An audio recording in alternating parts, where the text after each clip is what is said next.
لو لسه أول مرة تشوفني وأول مرة تتابعني على اليوتيوب، ادخل دلوقتي حالا تابعني بقى واشترك في القناة يا نجم وفعل زر الجرس عشان يوصلك كل جديد، واتفرج على الفيديوهات القديمة عشان في فيديوهات منها قريبة جدا تخص كأس العالم للأندية، وده اللي هنتكلم فيه في فيديو النهاردة. النادي الأهلي يضرب موعدا مع نادي ريال مدريد الأسباني في كأس العالم للأندية، مباراة للتاريخ في نصف النهائي يوم الأربعاء القادم الساعة 9 مساء بتوقيت القاهرة. ملحمة تاريخية، ملحمة تاريخية. أنا في الفيديو اللي فات قلت هتبقى مباراة القرن العالمي، مباراة عالمية، كبير أفريقيا مع كبير أوروبا، نادي القرن الأفريقي النادي الأهلي المصري مع النادي القرن العالمي الأوروبي نادي ريال مدريد. أنا بشجع الفرقتين على فكرة، دي يعني الحاجة اللي ما كنتش أتمنى إنهم يتحطوا مع بعض، بس أنا أشجع النادي الأهلي مصر، النادي الأهلي المصري، ده ما فيهاش نقاش، وبتمنى من ربنا إن الفوز يكون حليف النادي الأهلي بعد ما الهلال أقصى الوداد المغربي في أرضه وسط جمهوره وتحققت العدالة السماوية كما قلنا في الفيديو السابق، ويضرب موعدا مع فلامينجو البرازيلي ده الهلال،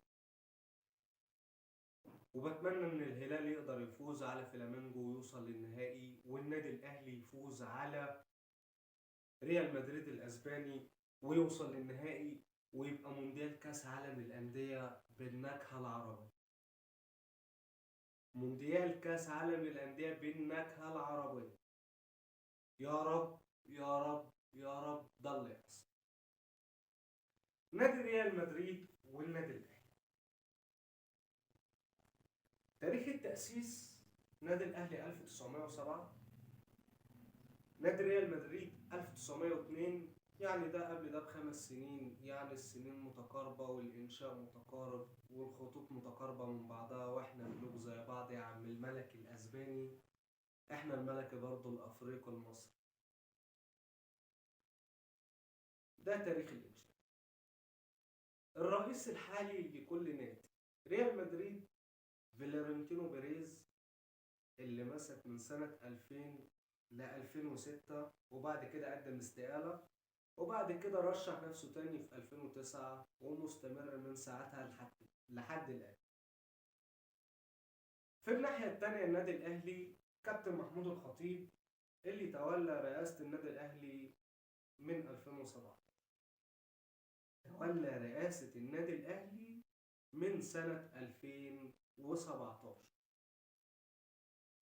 ده حقق إنجازات وجاب صفقات تقيلة زي بيكهام، راؤول، كريستيانو رونالدو، وبرضه كابتن محمود الخطيب جاب حقق انجازات وجاب صفقات تقيله ولاعيبه تقيله مؤثره في النادي الاهلي حتى الآن.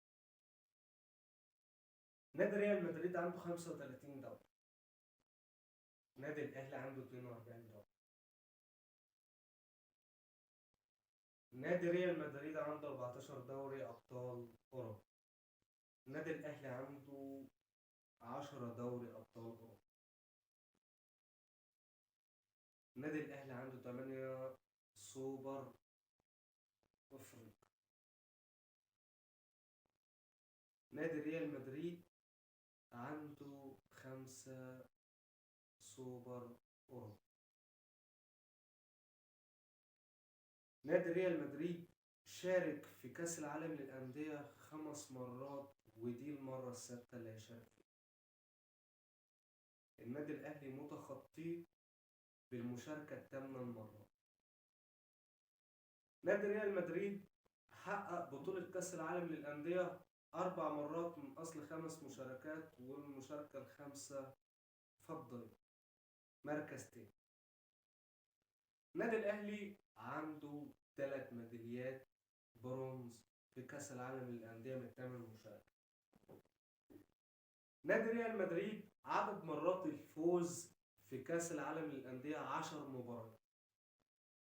نادي الأهلي يليه ثانيا في عدد مرات الفوز ب8 مباريات، متخطيا نادي برشلونة الأسباني اللي كان متعادل معاه لما كسب أوكلاند سيتي لكل فريق منهم 7 مباريات. يعني كانوا متعادلين لحد ماتش أوكلاند سيتي، بعد ما الأهلي كسب أوكلاند كانوا متعادلين 7-7. لما الأهلي كسب سياتل بقى الأهلي 8. في مباراة هنا يعني النادي الاهلي مظلوم فيها شويه، اللي هي بتاع بالميراس البرازيلي اللي هو احنا خدنا المركز الثالث فيها كان بركلات الترجيح.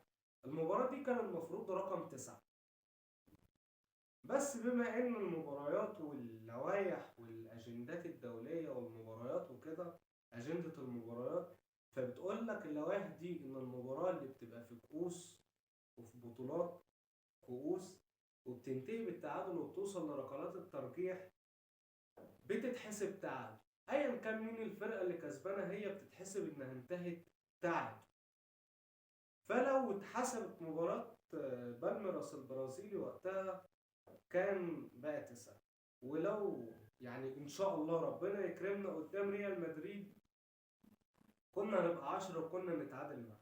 بس خير ان شاء الله نكسب ريال مدريد ان شاء الله ان شاء الله ان شاء الله باذن الله، يبقى 9 ونخش على النهائي بإذن الله بإذن الله. زي يعني ما في توقع بإذن الله لو وصلنا للنهائي وتخطينا عقبة ريال مدريد بإذن الله هتبقى نسبة الفوز بنسبة 85 أو 80% للنادي الأهلي أيا كان الفريق اللي قدامه إن شاء الله. بكده ده كل حاجة عن بطولات النادي الأهلي وأرقام النادي الأهلي وإنشاء النادي الأهلي وريال مدريد ورئيس النادي هنا ورئيس النادي هنا.